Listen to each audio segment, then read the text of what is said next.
રાજ્યના મુખ્ય સચિવ રાજકુમાર વય નિવૃત્ત થયા છે, જેને લઈ આ સમાચાર સામે આવ્યા છે। મુખ્યમંત્રીના મુખ્ય અગ્ર સચિવ બન્યા છે। રાજ્યના મુખ્ય સચિવ રાજકુમાર હવે વય નિવૃત્ત થયા છે। પંકજ કુમાર રાજ્યના મુખ્ય સચિવ બન્યા છે। પંકજ કુમાર અને રાજકુમારે એકબીજાને શુભેચ્છા પણ આપી છે। આજથી રાજ્યના મુખ્ય સચિવ પદે પંકજ જોશી કાર્યરત છે।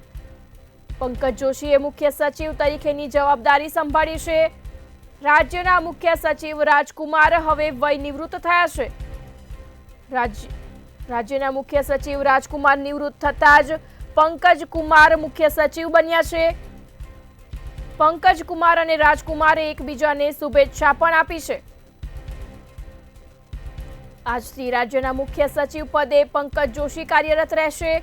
પંકજ જોશીએ મુખ્ય સચિવ તરીકેની જવાબદારી સંભાળી છે।